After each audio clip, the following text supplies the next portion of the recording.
สวัสดีค่ะยินดีต้อนรับเข้าสู่ช่องโปจกสรัม Halo guys, selamat datang kembali di Pojok Seram. Hari ini gue akan menceritakan lanjutan film 13 Terrors episode 6 dan 7. Ayo kita mulai.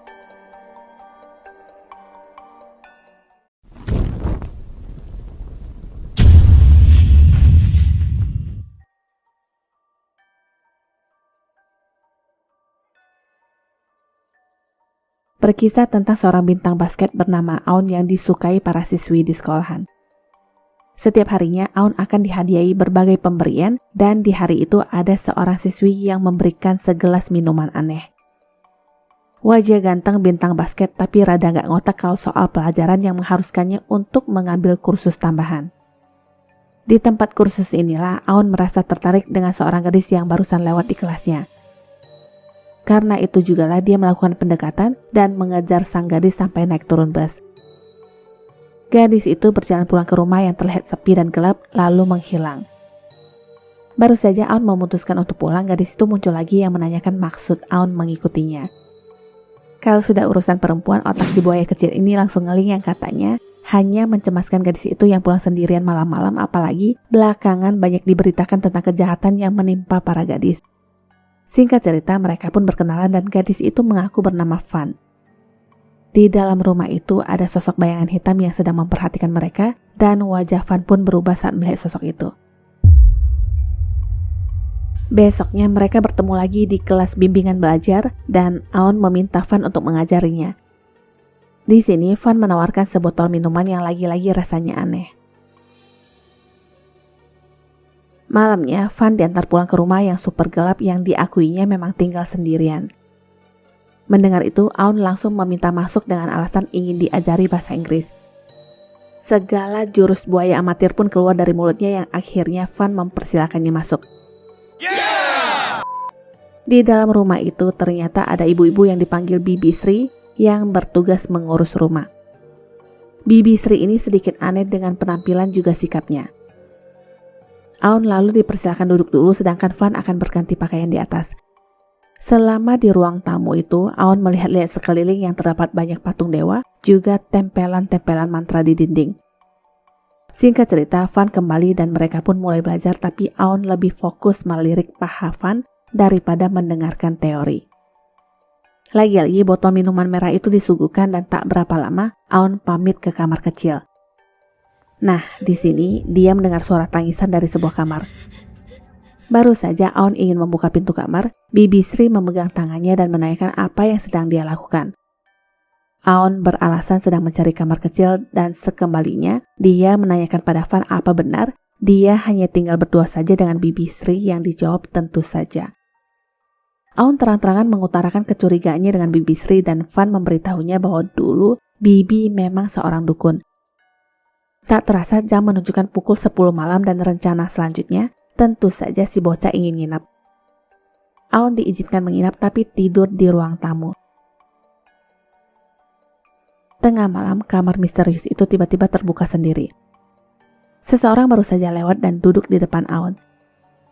Merasa seperti ada orang di depannya, Aun membuka mata dan kaget melihat wajah Van yang seperti hantu yang ternyata hanya halusinasinya saja.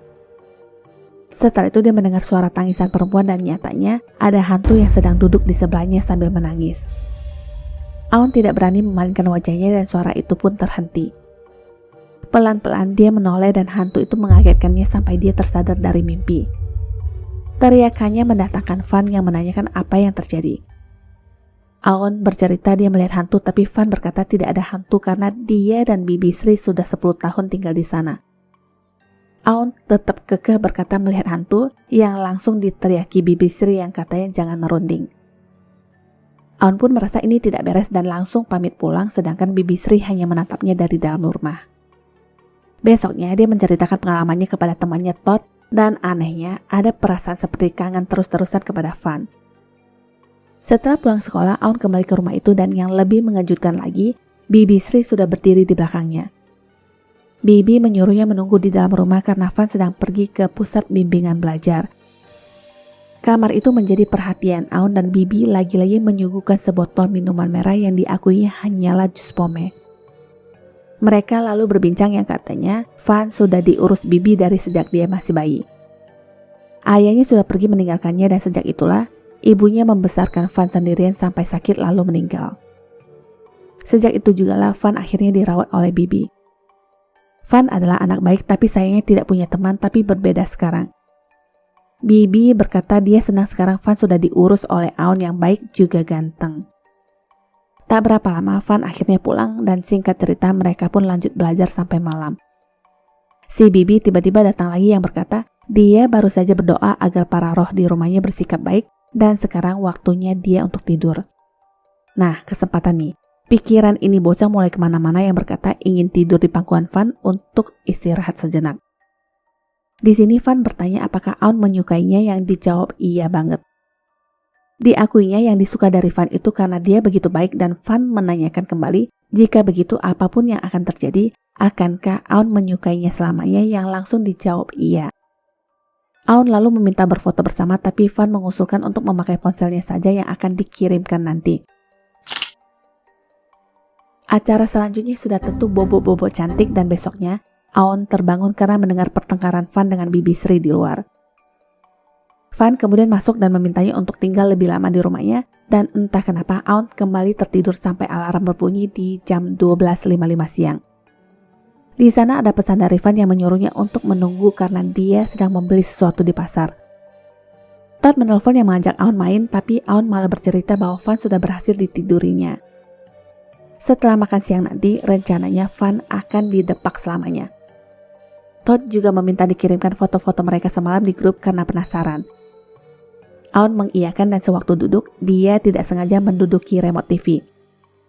Kebetulan siaran TV sedang memberitakan tentang seorang gadis yang sudah menghilang lebih dari seminggu dan sampai sekarang belum ada kabar terbaru. Terakhir dia terlihat berada di klub malam di tengah kota.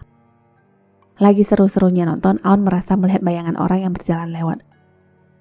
Dia mengira itu adalah Van dan memanggilnya sambil berjalan ke arah kamar.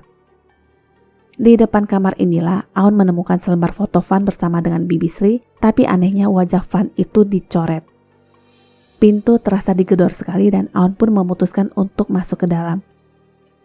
Di ruangan itu terdapat altar dan berbotol-botol minuman merah. Setelah itu terdengar suara tangisan dari balik tirai dan Aun kaget melihat bayangan Van yang sudah berdiri di belakangnya sampai dia terjatuh. Yang lebih menakutkannya lagi, mayat Van ada di balik tirai. Aun berusaha kabur dan kepalanya dipukul oleh seseorang sampai dia pingsan. Sesadarnya, dia sudah diikat di kursi dengan mata yang tertutup. Aun terus berteriak dan dibentak Bibi Sri agar diam. Karena Aun sudah mengetahui sisi gelap mereka, maka Bibi tidak bisa lagi membiarkannya. Bibi Sri tertawa seperti orang gila sambil mengarahkan ke lehernya. Van lalu datang yang menyuruh Bibi untuk melepaskannya, tapi ditolak oleh Bibi. Dia mengatakan Aun sudah melihat mayat itu dan dengan cara inilah mereka bisa memiliki Van. Van lalu berteriak yang katanya karena kelakuan inilah sebab ayahnya meninggalkan mereka.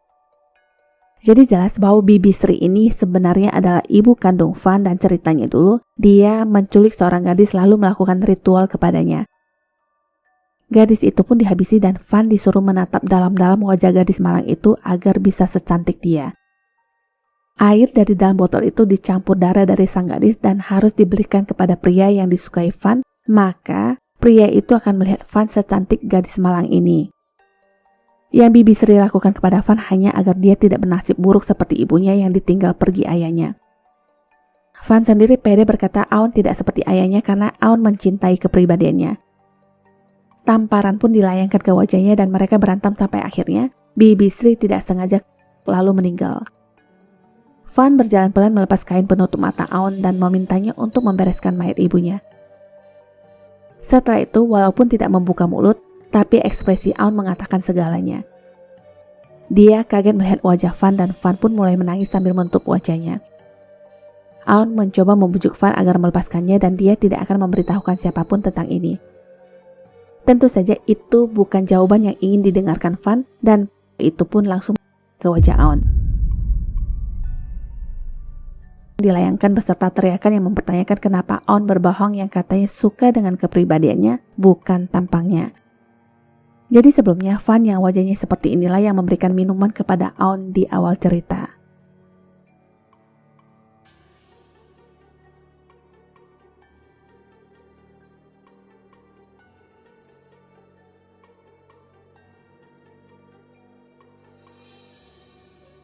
Hari menjelang malam, seorang siswa bernama Nao dicegat dan disuruh pulang oleh satpam sekolah. Alasan Nao datang malam-malam hanya karena ingin membuat stand bersama teman-temannya untuk kegiatan sekolah, tapi tetap saja tidak diperbolehkan. Kesialan berubah menjadi kesempatan di mana Nao menyelinap masuk saat satpam sedang menerima panggilan telepon. Ternyata di dalam gedung sekolah juga sudah ramai anak-anak yang berkumpul dengan ide kegiatan masing-masing. Grup mengisi teka-teki silang ini yang paling kuno dengan anggota yang hanya beberapa orang yang adalah Jay, Cam, Nat, Play, dan Nao. Baru saja mereka berebut merencanakan penarikan anggota baru, Pak Satpam datang yang langsung membubarkan mereka. Singkat cerita, Satpam menggembok pagar depan tapi ternyata Nao dan yang lainnya masih di dalam kelas. Sedikit cerita tentang Pak Satpam yang katanya dulu adalah mantan tentara dan sekarang selalu mengambil shift malam. Setelah selesai dengan urusan mereka, waktunya pulang, tapi masalahnya sekarang mereka harus melewati Pak Satpam yang sedang minum-minum sambil mengelap. Dua siswa dari kelas sebelah maju dan langsung digampar sebelum diusir keluar. Melihat kejadian itu, mereka langsung mundur karena tidak ingin mendapatkan nasib yang sama. Jay kemudian mempunyai ide menginap di dekat kolam renang terbengkalai yang jelas tertulis larangan masuk. Pilihannya cuma dua sekarang, tetap nekat masuk atau ditempeleng satpam. Di antara kelima orang ini, Play terlihat sekali menyukai Nat yang sering curi pandang padanya sedangkan Cam menargetkan Jay. Tengah malam, satpam sudah tertidur dan mereka malah nyemplung di kolam. Jika ini ketahuan maka habislah mereka. Dulu juga pernah kejadian dengan dua orang senior yang ketangkap basah merokok di toilet dan hasilnya rokok yang sudah mereka buang ke toilet disuruh ambil dan dipaksa masukkan ke mulut. Ada lagi kejadian murid yang ketangkap basah sedang bermesraan di sekolah dan terjadilah sebuah insiden yang mengakibatkan kaki sang satpam pincang. Dia terdorong ke bawah tangga. Sekarang mereka mengira-ngira apa yang akan satpam lakukan kepada mereka jika tertangkap. Apapun itu, mereka tidak ingin tahu sekarang, yang penting bersenang-senang. Jay mempunyai ide melompat dari atas kerangka besi tanpa tahu ada alat berat di atasnya, juga paku di dalam kolam. Kali ini dia beruntung, paku itu tidak terinjak sama sekali. Nao yang sedang mengambil minuman mempunyai ide lain saat melihat ruang listrik. Dengan sengaja dia mematikan lampu kolam renang sedangkan Jay masih sibuk bermain lompat ke kolam dengan Cam. Gerakan-gerakan mereka membuat penyangga besi bergerak, juga alat yang di atas kepala mereka. Cam didorong ke kolam dan Jay pun menyusul. Alat itu jatuh dari atas hampir mengenai Cam saat lampu dimatikan. Momen ini hampir banget mengenai Cam tapi beruntung tidak sampai terjadi. Baru saja mereka menyadari Nao yang tidak bersama mereka, satpam tiba-tiba ngegepin mereka yang langsung membuat semua anak-anak ini kabur. Ponsel Jay terjatuh dan mereka bersembunyi di dalam lemari secara terpisah. Sialnya, Cam ketangkep dan tidak tahu dibawa kemana. Nat berencana mencari Cam dan Nao, tapi menurut Jay sebaiknya mereka segera pulang sebelum ketangkap juga. Nat tidak setuju dan tetap ingin mencari kedua temannya. Tak jauh dari sana yang mengejutkan adalah mereka menemukan mayat Pak Satpam yang meninggal secara mengenaskan di antara besi. Ini tentu menjadi tanda tanya besar jika memang Pak Satpam sudah meninggal, lalu siapa yang tadi mereka lihat di depan loker. Play yang paling histeris dan berlari ke depan gerbang, tapi sayangnya gerbang sudah terkunci dengan rapat. Melihat reaksi Play yang ketakutan, Nat meminta Jay untuk menjaga Play di sana sedangkan dia akan kembali masuk untuk menemukan teman-temannya. Melihat kegigihan Nat, Play akhirnya berubah pikiran dan memutuskan untuk ikut. Jay masih belum mau mati konyol tapi beberapa sindiran akhirnya membuatnya ikut. Jejak air di lantai itulah yang menjadi petunjuk arah yang mengarahkan mereka ke sebuah ruangan. Suara langkah kaki terdengar mendekat dan tepat di depan pintu, Pak Satpam itu berhenti sejenak. Dia kemudian berjalan pergi dan selang sekian detik, dia kembali lagi dan beruntung mereka sudah berpindah tempat. Kebodohan lainnya lalu diperbuat oleh kedua bocah ini. Di saat seperti ini mereka berdebat hanya karena berbeda keinginan. Nat tidak terima jika Jay bersikap tidak setia kawan, apalagi Nao adalah kakak kandungnya. Singkat cerita, Jay memutuskan untuk pergi sedangkan Nat dan Play melanjutkan pencarian. Di tengah-tengah, Nat sempat seperti menyentar seseorang yang baru saja berlari lewat di lantai bawah yang dipikir mungkin Nao. Jay sendiri masih mencoba mencari jalan keluar dan di sebuah tempat, dia malah menemukan Cam yang sedang menangis di pojokan. Pelan-pelan dia mendekati Cam dan baru saja ingin menyentuh pundaknya, Jay ketangkep oleh Satpam. Sekarang Pak Satpam berada di tempat di mana Nat dan Play berada. Mereka main kucing-kucingan dan yang lebih menakutkan, Play melihat arwah Cam juga Jay yang sedang berdiri tak jauh dari mereka. Nat menutup mulutnya dan segera lari dari tempat itu. Sekarang mereka mendengar suara seseorang yang terus mengatakan, "Maafkan aku," dari balik sebuah pintu. Ketika pintu dibuka, nyatanya tidak ada siapa-siapa, tapi suara itu bahkan terdengar dari balik pintu lainnya. Nat memanggil Now untuk membukakan pintu segera, sedangkan suara langkah kaki Pak Satpam sudah semakin jelas. Setelah pintu dibuka, Now terus meminta maaf dan berkata tidak bermaksud menghabisi nyawa kalian semua. Dari rambut yang tidak pernah mengering inilah akhirnya Nat mengetahui kebenaran. Jadi ceritanya saat Now mematikan sekring listrik, alat berat di atas itu menimpa Cam, lalu saat mendengar teriakan Jay, Now menyalakan sekring yang bertepatan dengan jatuhnya kabel listrik. Setelah itu Pak Satpam datang, tapi naas dia mengalami kecelakaan saking ingin menangkap Now di antara besi-besi yang akhirnya tewas.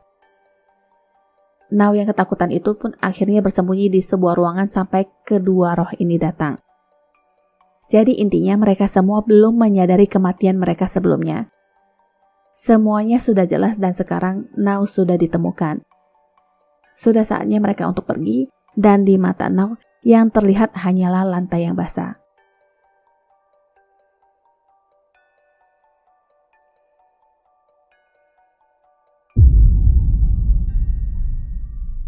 ขอบคุณที่รับชมช่องของเรานะคะ ถ้าชอบอย่าลืมกดไลค์ กดติดตามและแชร์หนังเรื่องต่อไปของเรานะคะ ขอบคุณค่ะ Sampai jumpa.